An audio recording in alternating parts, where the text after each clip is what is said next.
بعد وفاة سيدنا عيسى عليه السلام وانتشرت الإمبراطورية الرومانية، جه ملك جبار اسمه دقيانوس.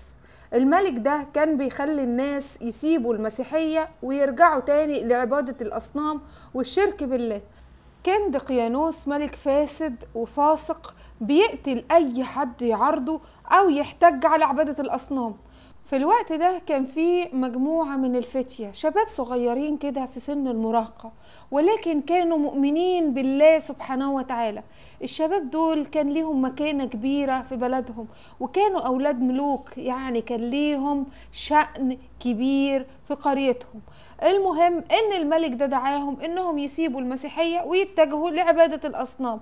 فوقفوا للراجل دوت وللملك وقالوا له: ازاي احنا نتحول من دين الله ونعبد الأصنام اللي انت بتدعينا ان احنا نعبدها؟ الكلام ده مش مقبول. وهنا الملك اتجنن وقال: ازاي انتوا بتعملوا كده؟ ده انا هموتكم وهعمل فيكم زي ما بعمل في اللي قبليكم.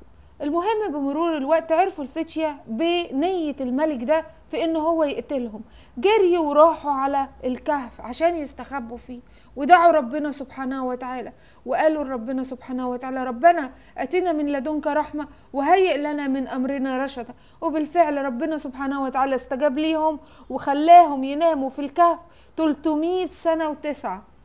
ولكن الغريب في الوضع ان هم كانوا نايمين ولكن مش نايمين. يعني ايه؟ يعني جسمهم زي ما هو، ما تحللش ولا جراله اي حاجة، وكانوا نايمين مفتحين عينيهم، وكلبهم كان قاعد نفس قعدة الكلب وفارد ايديه وفارد رجليه وباصص، يعني كأنه بيحرسهم، ولكن هم جواهم كانوا متوفيين، يعني كانوا ميتين. بعد مرور وقت، بعد مرور 309 سنين، فاقوا وربنا أراد لهم إنهم يرجعوا للحياة مرة تانية. وبالفعل صحيوا وقعدوا يتسألوا: إحنا نمنا قد إيه؟ بعد منهم قال: يا دوبك نمنا يوم أو بعد يوم.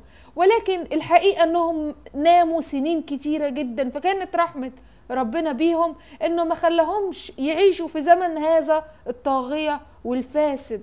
فكان من رحمة ربنا إنه خلاهم يناموا في الغار أو يناموا في الكهف، علشان خاطر وقت ما يموت هذا الطاغية يطلعوا هم في الوقت المناسب. وجه الوقت المناسب اللي طلعوا فيه الفتية وبدأوا يسألوا بعضهم: يا ترى احنا قعدنا قد ايه؟ البعض قال يوم او بعد يوم او هكذا، ولكن في الاخر قالوا: احنا جعانين، عايزين نروح نجيب اكل. فنزل واحد منهم بالعملة بتاعتهم اللي هي كان عليها صورة دقيانوس.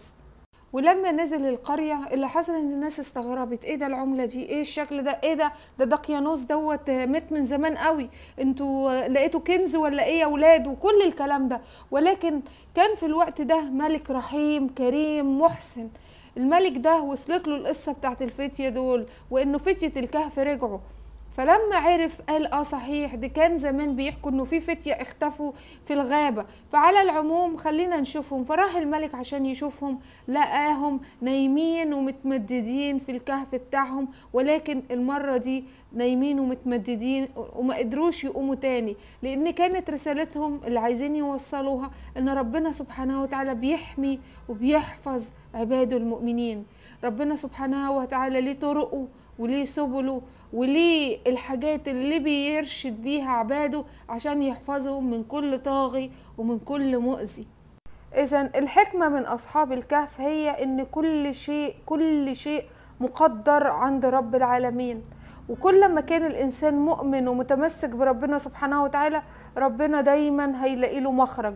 فزي ما ربنا سبحانه وتعالى حط مخرج لأصحاب الكهف انه يرشدهم للكهف ده ويقعدوا فيه لغايه لما يموت الملك الظالم ده، كذلك كل انسان مؤمن ربنا سبحانه وتعالى بيرشده لكهف بشكل او باخر. ممكن الكهف ده يكون الاب، ممكن الكهف ده يكون الام، ممكن يكون صديق، ممكن يكون السفر خالص بره البلد اللي انت فيها، علشان ربنا عايز يحميك ويحفظك من سوء ممكن انت كنت تجهله. فإذا في سورة الكهف ربنا كلمنا على دقيانوس ده الملك الظالم، وكلمنا كمان عن صاحب الجنة اللي ربنا اداله من كل خيرات الدنيا، وبدل ما يشكر ربنا تفاخر وأنسب الفضل لنفسه إن هو ليه الفضل في الجنة دي، وقال كمان إن هو هيلاقي زيها بعدين عند ربنا سبحانه وتعالى. وكذلك كلمنا ربنا عن الملك الثالث اللي هو ذو القرنين. عليه السلام، قد ايه هو كان ملك عادل ورحيم، وقد ايه ان بسبب عدله ورحمته نجى الناس المؤمنة من المفسدين في الأرض اللي هم يأجوج ومأجوج.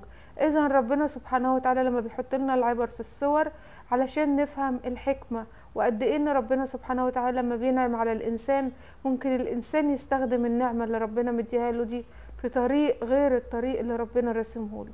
مهم جدا نركز على إن كل نعمة ربنا مديها لك هتختبر فيها، إما تؤمن أو تكفر.